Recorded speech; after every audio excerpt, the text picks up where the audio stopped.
대한민국 항공우주의 새 역사를 이뤄내는 한국항공우주연구원.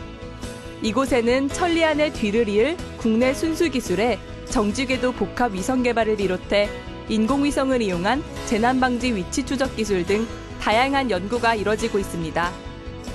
항공우주 선진국을 향한 도전과 희망. 한국항공우주연구원을 만나봅니다.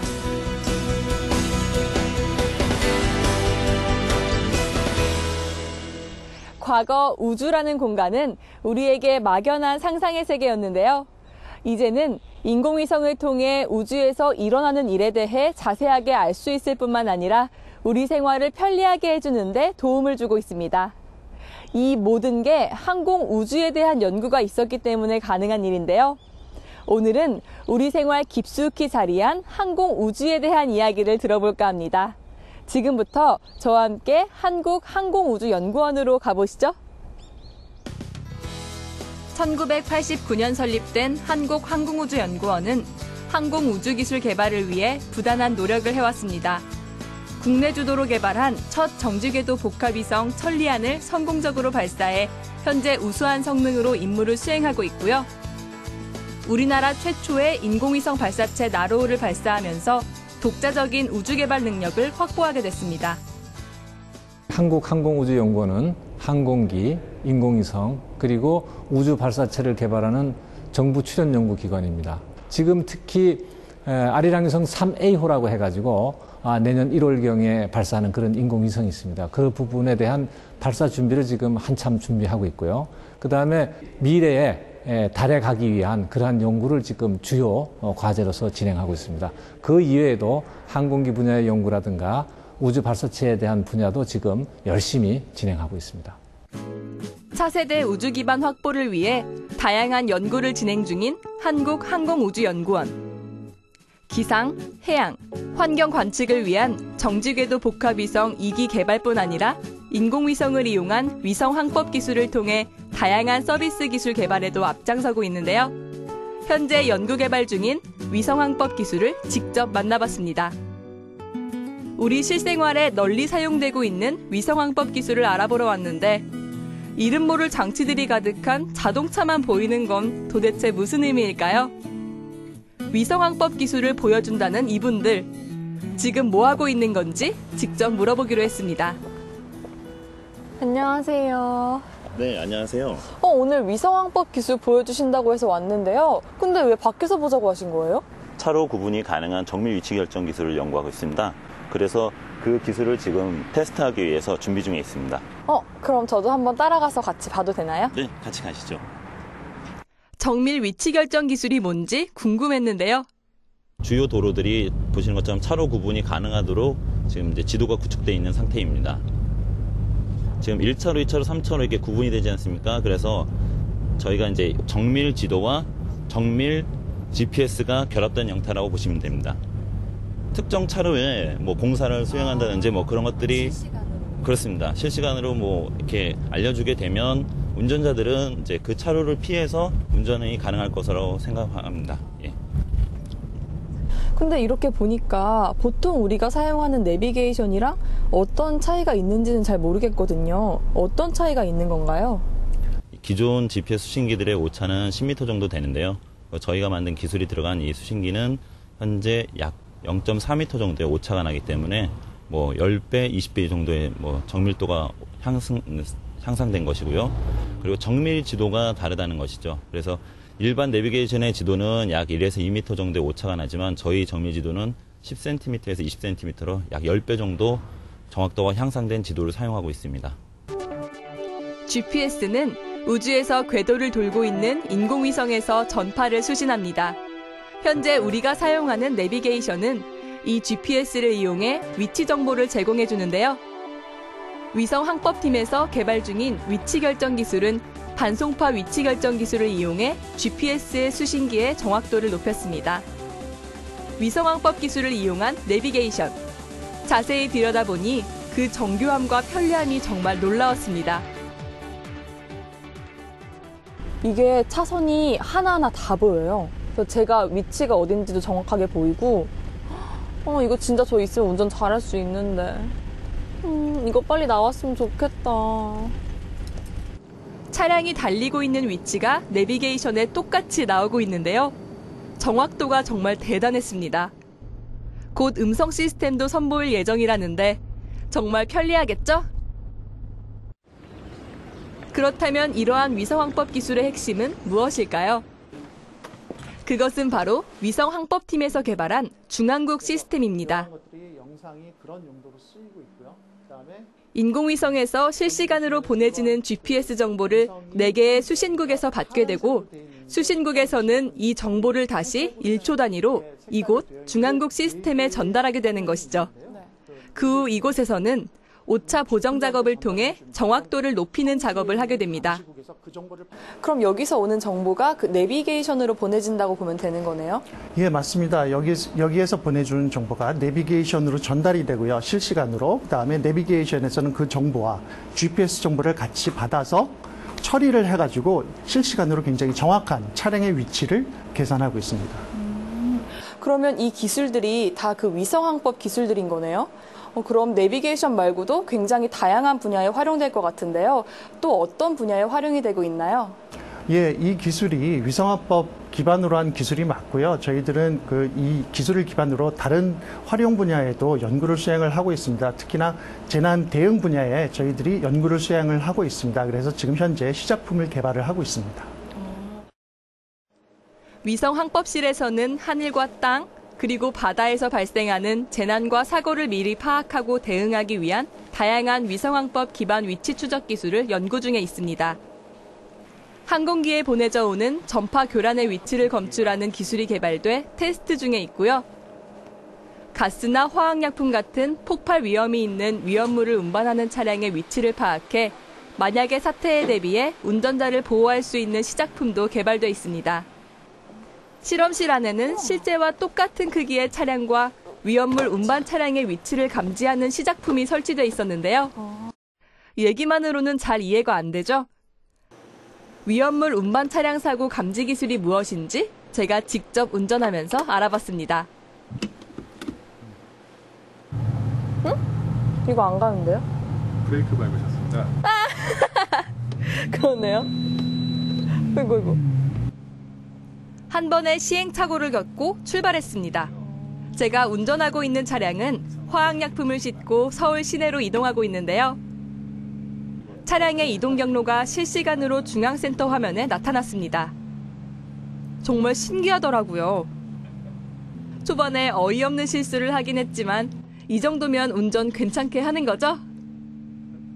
안정적인 주행으로 가다가 갑자기 차량이 전복되는 순간 중앙센터 시스템의 사고 위치와 시간이 보여졌습니다. 사고로 인한 인명피해와 2차 사고를 막기 위한 기술인데요. 빨리 상용화되면 좋겠다는 생각이 들었습니다. 그럼 이 재난 대응 기술이나 앞서 봤던 이 내비게이션 기술은 또 어떻게 활용될 수 있나요? 앞서 보여드렸던 내비게이션 기술은 지금 현재 과제가 성공리에 마무리가 되면은 스마트 하이웨이라든지 또는 CITS라는 국토부에서 지금 추진하고 있는 그러한 사업에 접목이 될 예정입니다.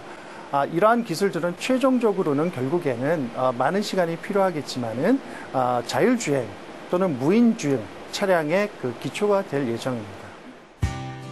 우리 생활 곳곳에서 유용하게 활용되고 있는 GPS 기반의 위성 항법 기술. 하지만 현재 우리나라를 비롯한 많은 나라들이 미국의 GPS를 활용하고 있는데요. 따라서 위성항법팀은 우리나라의 국가 안보와 국내 인프라 보호를 위해 독자적인 시스템 개발 연구를 계속 발전시켜 나갈 것입니다. 여러분은 우리 생활에서 인공위성이 얼마나 큰 도움이 되는지 알고 계신가요? 인공위성은 방송통신 서비스, 재난재해 정보 제공, 기상관측 등 다양한 분야에서 우리 생활에 도움을 주고 있습니다. 이 인공위성이 순수 국내 기술로만 만들어지고 있다고 하는데요. 정지궤도 복합위성 체계팀으로 함께 가보실까요? 기대에 부푼 마음에 찾아간 정지궤도 복합위성 체계팀. 하지만 기대와 달리 인공위성은 없고 어디서나 볼 수 있는 평범한 회의가 좀 의아하죠? 현재 정지궤도 위성을 만들기 위해 한창 준비 중이라고 합니다. 정지궤도 위성은 지상 36,000km에 떠 있는 위성으로 해양이나 기상 관측, 통신 서비스 임무를 수행하게 됩니다. 우리나라는 2010년 정지궤도 위성인 천리안을 성공적으로 발사하면서 세계 최초의 정지궤도 복합 위성 보유국이 됐습니다. 현재 정지궤도 복합 위성 체계팀에서는 천리안의 뒤를 이을 두 번째 정지궤도 위성을 만들기 위해 설계부터 제작, 그리고 시험까지 전체 개발을 진행하고 있습니다. 현재 천리안 위성이 저희가 2010년 6월 27일 이미 발사가 돼서 저희 한반도 지역 주변을 기상 감시를 하고 있는데 이 위성의 임무 수명이 2018년이면 종료가 됩니다. 그래서 그 임무 승계를 하기 위해서 저희가 기상 탑재체를 개발을 하고 있는데 이전의 어떤 천리안 위성보다는 훨씬 더 향상된 성능을 갖고 있기 때문에 저희가 이런 부분들을 지금 열심히 개발을 하고 있습니다. 먼저 위성 설계의 가장 중요한 과정인 기계 설계 종합 작업을 알아볼까요? 이곳에서는 전체적인 도면을 그리고 위성을 설계한 다음 부품의 무게, 위치 설정, 장비 배치 등의 세분화된 작업을 진행합니다. 3D 도면을 통해 위성을 실제 탑재한 것처럼 하면서 설계를 수정, 보완하는 작업이죠. 위성은 한 번 발사되면 우주성에 올라가서 고장이 나거나 위성에 문제가 생겼을 경우에는 수리를 할 수 없는 게 특징입니다. 그래서 위성이 올라갔을 경우에 문제가 발생하지 않도록 지상에서 아주 면밀하고 또 디테일하게 다 모든 상황들을 가정을 해서 설계를 하고 그것들을 다 반영을 해야 되는 게 가장 중요합니다. 위성에서 가장 핵심적인 역할을 하는 것은 위성 탑재 컴퓨터인데요. 이것이 바로 도면이랑 똑같은 모습의 위성 탑재 컴퓨터입니다. 위성의 두뇌 역할을 담당하는 이 컴퓨터는 위성의 모든 장착품을 제어하고 지상에서 보내는 명령을 처리하죠. 현재 설계뿐만 아니라 실제 검증 모델을 만들어서 테스트 중입니다. 이 위성 탑재 컴퓨터는 항상 2개씩 제작되는데요. 우주에 올라가서 고장이 났을 경우를 대비해 2개씩 제작하는 것이죠. 위성 탑재 컴퓨터 테스트 과정을 살펴봤습니다. 연구원들이 보는 컴퓨터를 지상국, 탑재 컴퓨터는 위성국이라는 가정하에 테스트를 하는데요. 지상국에서 보내는 신호를 위성국에서 받을 수 있을까요? 송신됐다는 초록불이 들어오는데요. 지상국과 위성국 탑재 컴퓨터와의 교신이 순조롭게 이뤄진다는 걸 확인했습니다. 설계 테스트 못지않게 중요한 것이 위성이 찍어보낸 관측 사진의 정확한 위치를 파악하는 건데요. 관측 사진을 아무리 잘 찍어도 위치를 모르면 무용지물이 될 만큼 위치를 아는 것이 중요합니다. 이를 위해 관측 영상 기하 보정 시스템을 개발 중에 있습니다. 지금 현재 보고 계시는 그 영상이 기하 보정이 된 영상이고요. 보시다시피 30분마다 촬영된 영상을 동영상 형태로 보여주게 되는데 이 영상의 이 구름의 위치를 정확하게 결정하는 것이 그 관측 영상 기하 보정 시스템에서 제일 중요한 부분인데 지금 이 구름의 위치가 초기에 잘못 결정이 된다면은 나중에 기상 예측을 하는데 전혀 다른 결과가 나올 수가 있습니다. 그래서 관측 영상 기하 보정 시스템은 이 구름의 위치를 정확하게 결정을 해주는 것이 무엇보다 중요합니다. 관측 영상 기하 보정 시스템은 정확한 기상 예보를 위해서 꼭 필요한 부분인데요. 기존 위성에 사용된 방법보다 발전된 분산 병렬 컴퓨팅 기법을 적용해 영상의 해상도를 높이고 촬영 시간을 단축할 계획입니다. 현재 천리안에서 지구 전체를 촬영하는데 약 27분이 걸리고 지상에서 영상을 처리하는데 약 13분이 걸리는데요. 관측 영상 기하 보정 시스템을 적용하는 정지궤도 위성의 지구 전체 촬영 시간은 10분으로 단축되고 지상에서 영상 처리를 하는 시간도 107초로 줄어들게 됩니다. 이렇듯 위성 하나가 만들어지기까지는 다양한 분야의 기술 융합이 필요합니다. 체계팀 연구원들 각자가 맡은 핵심 기술이 잘 융합되었을 때 정지궤도 위성 개발이 성공적으로 완료될 텐데요. 앞으로도 여러 과정의 테스트가 남아있다고 합니다. 현재까지는 저희가 이제 그 위성의 어떤 기본 설계 위주의 어떤 일들이 진행되었는데, 향후에는 이제 내년부터 본격적으로 시제품 제작이 돼서 시제품을 가지고 검증 시험을 하게 됩니다. 그래서 검증 시험이 완료가 되면 비행 모델을 완성을 해서 저희가 2018년도까지 총 조립 및 시험을 완료한 후에 발사를 지금 목표로 하고 있습니다. 정지궤도 복합위성 개발 작업은 세분화된 시스템 속에서 인내와 끈기로 견뎌야 하는 일인데요. 국내 순수 기술로 개발되는 정지궤도 복합위성의 성공적인 개발을 바라며 체계팀 연구원들의 노력에 박수를 보냅니다.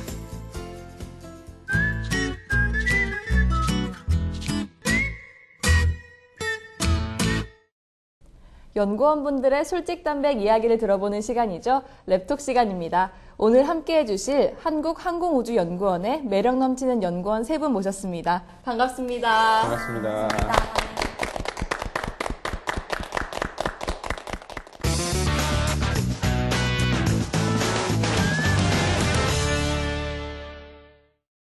첫 번째 질문 드릴게요. 여기 한국항공우주연구원에 왔을 때 깜짝 놀랄 만큼 신기했던 게 있다. 하나, 둘, 셋. 역시. 화영 씨는 어떤 게 신기하셨어요?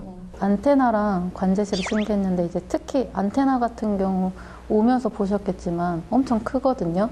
근데 그게 패스 한 15분 전에 그 위성이랑 교신하기 위해서 그 방향을 틀어요. 근데 그게 그 큰 거가 한순간에 휙 하면서 돌아가거든요. 예, 그게 저는 제일 신기했어요. 저게 움직이는 거예요? 예. 그러니까 위성의 위치에 맞게끔 이렇게 움직여요. 다른 데는 안 가보셨나 봐요. 근데 저 옆에 건물에 가면은 그 나로호 실제 크기의 모형이 있어요. 저는 그게 제일 신기했거든요. 실제로 이만한 크기가 발사가 되는구나. 얼마나 큰가요? 한 70m 정도 됩니다. 그게 건물 안에 들어가나요? 예, 눕혀서 들어가 있어요. 원래 우주가 사람들한테 좀 궁금증을 유발하는 어떤 요소기도 하잖아요. 그러면 여기서 질문을 하나 더 드려볼게요. 이렇게 맨날 우주 사진 보고 있고 우주에 대해 연구를 하면 한 번쯤은 가보고 싶잖아요. 나는 아무리 위험해도 우주에 한번 가보고 싶다. 하나, 둘, 셋. 그거 뭔가요? 반반. 반반. 그러니까 마음이 좀 이렇게 공존해요, 마음 속에. 가고는 싶은데 되게 겁이 많거든요. 그래서 올라가기 전에 기절할 것 같아요. 근데 가고 싶은 마음은 되게 커요. 좀 그 무서운 마음 때문에 네. 그런 거죠. 나중에 만약에 우주 여행이 실현되면 항우연 직원 할인되면 그때가 항우연 직원 할인. 네, 그래도 생길 수도 있겠네. 네, 직원 할인 해주시면 네, 저 갈 수 있어요. 갈 용기가.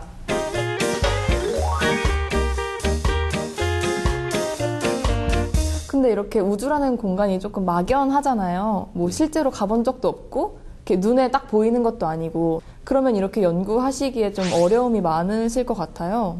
위성은 지금 우주상에 떠 있기 때문에 이상이 생겨도 AS를 할 수가 없어요. 예. 그게 제일 답답하죠. 뭔가 이상이 생겼을 때 저희가 직접 가서 손으로 만져가면서 AS를 할 수 없다. 그래서 시험을 되게 많이 하고 보내는 걸로 알고 있어요. 그러니까 지상에서 최대한 우주 환경이랑 비슷하게 만들어 놓고 거기서 계속 실험을 한 다음에 이제 완벽하다 싶을 때 보내는 거죠. 그럼 다음 질문. 여기 항우연에 들어와서 좀 지금까지 제일 기억에 남는 특별한 일이 있다. 하나, 둘, 셋. 세 분 다 너무 긍정적이신 거 아니에요? 네, 동윤 씨부터 들어볼게요. 예. 나로 발사할 때 본관에서 본관 강당에서 이렇게 중계를 해줬거든요. 1차, 2차 실패했잖아요. 네. 그때 사람들 다 울고 막 그랬었거든요. 그 자리에 저도 있었는데 되게 가슴이 아프더라고요. 그래서 결국에는 3차 때는 결국은 성공을 했죠. 성공시킨 게 중요한 거죠. 그렇죠. 근데 그 발사체 기술이라는 게 그렇게 사실 3번 만에 성공한 것도 엄청난 성공이거든요. 그렇게 한두 번 해서 될 수 있는 기술도 아니고. 되게 가슴 벅차셨겠어요. 같이 연구하는 분야에서 그렇게 큰 성과가 나와서 더군다나 내가 일하고 있을 때. 그런 발사체를 만들어서 쏘아 올렸다는 것 자체가 되게 큰 성과라고 저는 생각을 하고요. 그리고 그런 게 이제 더 앞으로 나아가면 뭐 달 탐사라든지 더 많이 나아가면 행성 탐사까지도 갈 수 있는 거니까 대단한 거죠. 그럼 이번에 그 펠레라고 하나요? 회성에 착륙한 위성? 그거 딱 회성에 착륙했다는 기사를 보셨을 때 좀 일반 사람들과는 다른 느낌이셨을 것 같아요. 일반 사람들이 보기에는 그냥 하나의 철덩어리가 딱 착륙을 한 건데 그게 사실은 엄청난 그 고도 기술의 집합체거든요. 그래서 네, 되게 대단하다는 생각이 들었어요. 뭔가 이 달에 착륙한 거와 차이가 있나요? 일단 혜성 같은 경우는 속도가 굉장히 빠르고요. 위성 궤도 자체를 읽어내기도 쉽지 않고 그 궤도를 알아야 착륙을 시키거든요. 그리고 달 같은 경우는 저희가 알고 있는 궤도가 있고 그 혜성에 비해서 속도가 많이 느리기 때문에 두 개의 기술은 굉장히 차이가 많이 납니다. 그리고 그 혜성과 달의 뭐 환경 같은 것도 많이 다르고요. 그리고 달과 혜성까지 갈 수 있는 거리도 많이 다르고요. 그래서 아마 처음에 임무 설계 단계에서부터 많이 차이가 있을 겁니다. 그냥 막연히 혜성에 착륙했다로 끝날 사건이 아니었네요. 네, 그런 문제가 아니었네요. 엄청난 기술이에요. 그러면 이제 다음 질문을 해볼게요. 이렇게 우주에 대해 많이 아시니까 그 우주에 있는 것들 중 아무거나 아니면 나를 표현하자면 이거다. 이것에 들어갈 말 해주시면 됩니다. 하나, 둘, 셋. 그럼 어디 혜성부터 들어볼까요? 혜성이라고 하는 거는 그 정해진 궤도를 도는 혜성도 있지만 느닷없이 나타나잖아요. 혜성이라는 게. 존재는 하고 있지만 평소엔 보이지 않다가 갑자기 자신의 존재를 드러내는.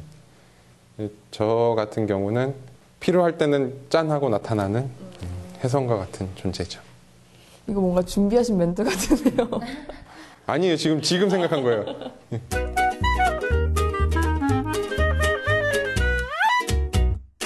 그럼 달은요? 달 같은 저녁 때 뭐 일을 하거나 이렇게 돌아다니는 사람들한테 달은 꼭 필요한 존재거든요. 왜냐하면 어두운 곳에서 빛이 되어줄 수도 있고 하니까요.